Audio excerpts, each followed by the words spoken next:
Ақпараттық коммуникациялық технологиялар пәнінің кезекті дәрісін мен танысайық. Бұл технологиялар деп аталады тақырыбымыз. Тақырыпқа сәйкес қаралатын негізгі 3 сұрақ: электрондық бизнес, электрондық оқыту, электронды үкімет жүйелерінің құрылымы. Жалпы интернеттің пайда болуы мен дамуы ақпараттық технологиялардың, жүйелердің, олардың өзара әрекеттесу стандартының жетілдіруі қазіргі бизнестің жаңа бағытын, электронды бизнесті құруға келгені мәлім. Тауарлар мен қызметтерді өндіру, сату, тарату процестерінде компьютерлерді, ақпараттық технологияларды енгізу арқылы нақты бір дәрежеге жүзеге асырылуында тұр. Электрондық бизнес ақпараттық және телекоммуникациялық технологиялардың, жүйелер мен желілердің мүмкіндіктерін пайдалана отырып, бизнес процестерді мейлінше ыңғайлы, тиімді, шапшаң жүзеге асыру болып табылады. Ең маңызды құрамдас бөлігінің бірі электрондық коммерция болып табылады. Электрондық коммерция ақпараттық телекоммуникациялық технологиялар жүйелері мен желілерінің мүмкіндіктерін, тараптардың өзара іс-әрекеттерін жүзеге асырылатын мәмілелерді кез келген формасын білдіреді. Басқаша айтқанда, электрондық коммерция жаһандық ауқымдағы бизнесті жүргізу құралы болып табылады. Электрондық бизнес коммерцияның негізгі 5 бағытын айқындайды. Бизнестен бизнеске, B2B, бизнестен тұтынушыға, B2C, тұтынушыдан тұтынушыға, C2C, бизнес әкімшілік, B2A, тұтынушы әкімшілік, C2A деп таңбаланып жүр. Инфрақұрылым кез келген электрондық бизнестің жұмыс істеуін қамтамасыз ететін негіз екені белгілі. Инфрақұрылым ұғымы негізі ақпараттық технологиялар жүйесінің жұмысын қамтамасыз ететін барлық элементтерді қамтитынын білеміз.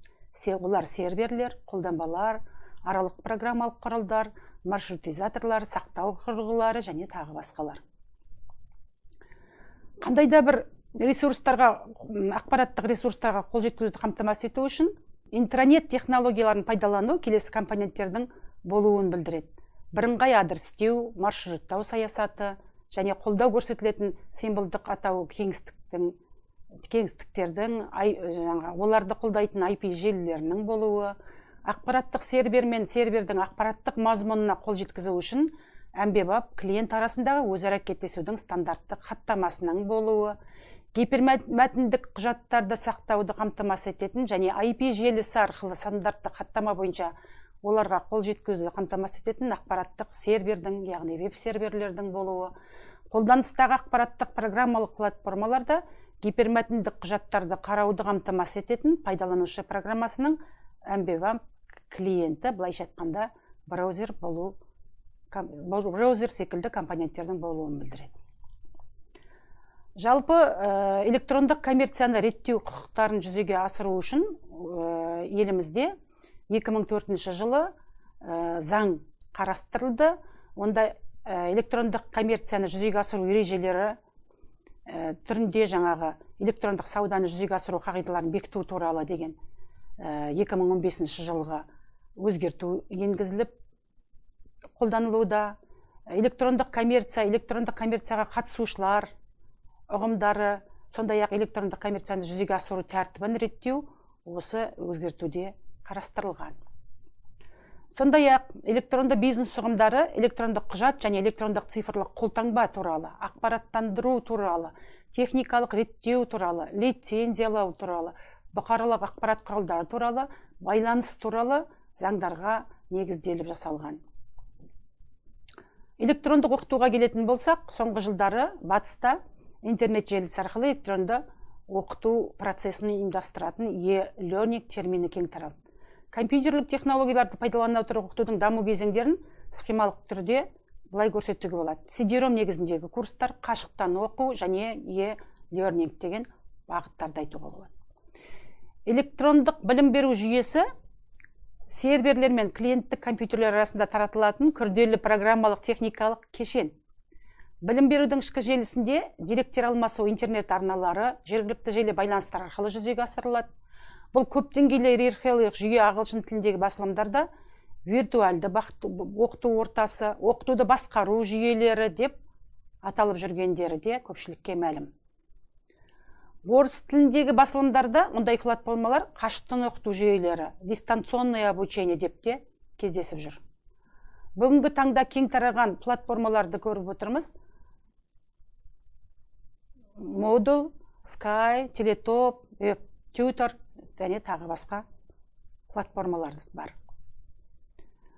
Қашықтан оқыту жүйелерінің негізгі мүмкіндіктеріне не жатады дейтін сұраққа келсек, оқу материалдарын және қосымша материалдарды көруі керек, ол үшін олар құрылып және жүктелуі тиіс платформаға.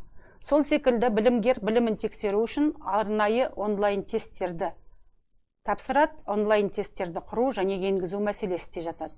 Тапсырмаларды тарату және тексеру процесі бар. Үлгерімді жедел бақылау мүмкіндігі де қарастырылуы тиіс. Және сонымен қатар өзіндік білімдерін жетілдіру мақсатында форумдар, чаттар, видеоконференцияларда ұйымдастырылуы тиіс. Қашықтан оқыту жүйелері бойынша білім көздерінің бірі электрондық оқулық кең таралып қолданыста жүрген. Бұл жалпы бір пәнді оқыту процесінің дидактикалық циклінің негізгі буындарын қолдайтын жекелендірілген белсенді әрекеттік білім беру ортасының маңызды құрамдас бөлігі болып табылады. Бұл қарапайым оқулыққа қарағанда бұл басылым түрі ресми тілде бекітілген және сонымен қатар бұл жерде гиперсілтемелік, яғни шапшаң ауысып материалды тез меңгеру мүмкіндігін беруі тиіс. Электрондық оқулықтың функционалдық құрылымы оның оқыту процесіндегі мақсатына сәйкес келуі керек, жаңағы жоғарыда айтқандай, және құрамдас бөліктерін негізін атайтын болсақ, негізгі материал, қосымша материал, түсіндірме материалдары, оқу материалын меңгеруді ұйымдастыруға арналған аппарат, навигациялық аппарат болуы керек.